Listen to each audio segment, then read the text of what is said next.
사이버 공간상 표현의 자유에 대해서 한번 살펴보도록 하겠습니다. 표현에는 말로 하는 표현이 있고 글든지 말이라고 보는 거고, 그 다음에 또 뭘로 하는 표현이 있어요? 실제로 우리가 몸으로 하는 표현의 자유와 관련된 어떤 그 법률이 있어요. 규제 법률이 있어요. 이게 뭐죠?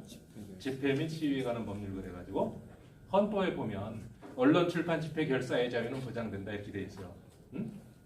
그러니까 언론, 출판, 집회, 결사 이게 왜 표현의 자유냐? 언론과 출판은 말과 글로 하는 표현이고 집회와 결사, 그래서 세계 어느 나라든지 언론, 출판의 자유, 표현의 자유를 헌법으로 보장하고 있다.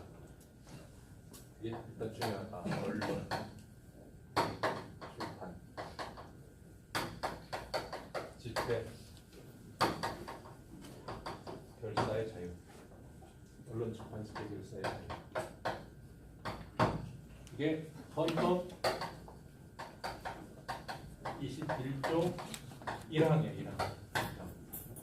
그 사항에 보면 공중도덕, 사회윤리 이것을 반드시 지켜야 된다. 뭐 할 때? 뭐에? 이 표현의, 그러니까 이게 바로 표현의 자유다. 이게 표현의 자유. 이 개념이 중요해요. 개념이. 실제로 우리 헌법전에 정확히 규정되어 있는 건 어떻게 되어 있어요? 모든 국민은 언론, 출판의 자유와 집회, 결사의 자유를 가진다. 그런데 이 사항에 이러한 자유는 이 공중도덕과 사회윤리를 위반해서는 안 된다 이렇게 되어 있는데, 사실은 요거 말고 요 앞에다가 사실은 타인의 권리와 명예를 집어넣어놨어요. 타인의 권리와 명예. 네? 자, 내가 표현의 자유가 있어서 말을 자유롭게 하는 건 좋은데 막 하면 안 된다는 거예요. 언론, 출판은 타인의 명예나 권리 또는 공중도덕이나 사회윤리를 침해해서는 안 된다. 이렇게 돼 있어요. 언론, 출판이 타인의 명예나 권리를 침해한 때는 피해자는 이에 대한 피해의 배상을 청구할 수 있다 이렇게 해놨는데, 이거는 불필요한 규정이에요. 민사책임은 뭐예요? 타인의 불법행위. 불법행위라는 것은 또 불법한 어떤 행위로서 그런 손해배상을, 피해배상을 청구할 수 있어요. 당연히. 이렇게 규정하지 않아도. 헌법에다가 민사책임의 원리를 저렇게 써놓은 거는 헌법답지 못했어요. 자, 그래서 타인의 권리와 명예, 이게 상당히 중요하다. 그래서 세 가지를 덩어리로 좀 기억을 해줘야 돼요. 일종의 제약 조건이라고 봐도 되겠죠. 표현의 자유는 모든 국민은 언론, 출판의 자유와 집회, 결사의 자유를 가진다 그랬잖아. 그런데도 불구하고 요거를 침해해서는 안 된대. 그러니까 이게 표현의 자유의 제한이죠, 제한.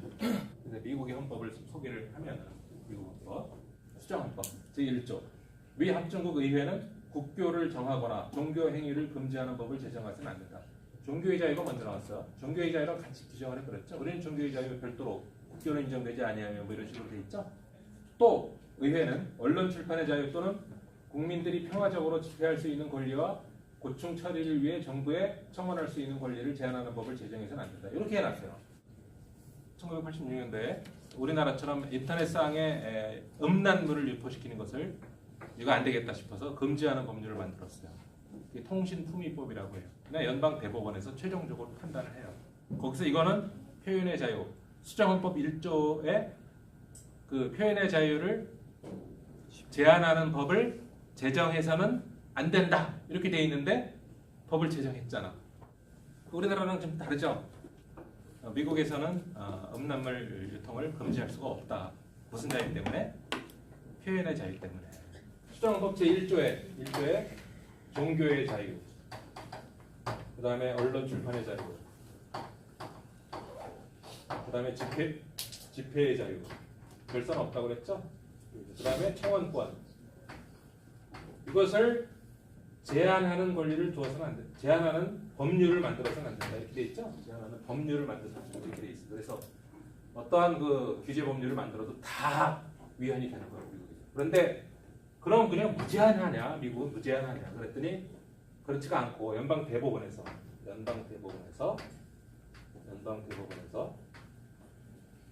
수도 없이 많은 사례를 되게 판결을 했을 거 아니에요. 그 중에 보니까 이런 경우가 있더라. 그러한 콘텐츠가 이 표현의 대상이 문제가 된 그 콘텐츠가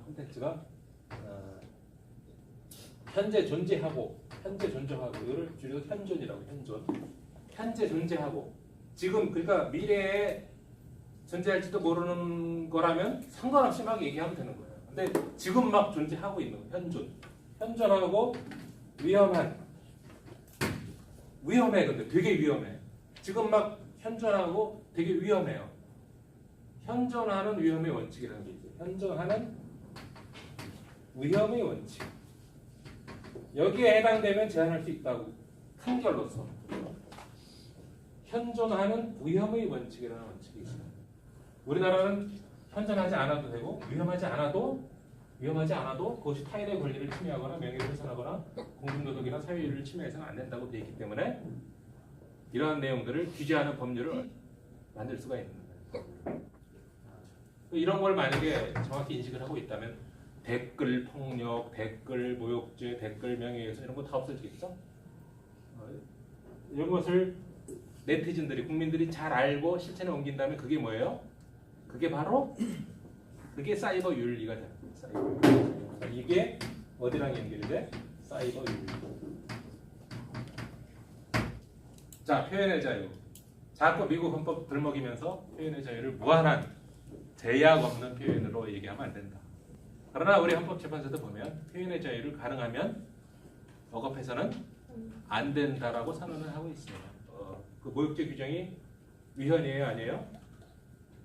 합헌이란 말이에요. 합헌. 실제로 모욕죄 규정을 헌법재판소에 갖고 가서 심사하게 했어요. 또 명예훼손 규정도 헌법재판소에 올라가서 하게 했어요. 그런데 헌법재판소의 결정이 어떻게 했어요? 다 합헌으로 나왔어요. 합헌으로 나왔는데 헌법재판관이 9명이 있잖아, 9명. 응? 그 중에 9대0 전원일치로 나왔을까요? 그건 아니에요. 아슬아슬하게 그냥 5대4, 7대2 이게 위헌이라고 얘기하는 헌법재판관이 2~3명이 있어요, 항상. 자, 그래서 미투 운동을 하면 뭐가 문제가 되냐면, 자, 미투 운동으로 지목된 사람, 심지어는 난 자살할지도 모르는데 제가 나 20년 전에 한 일을 까발리는 바람에 나 이제 자살하는 수밖에 없겠다 하고 자살도 하고 그래야 되는데, 그런데 악독한 사람들은 자기가 한 일을 반성하지 않고 어떻게 해요?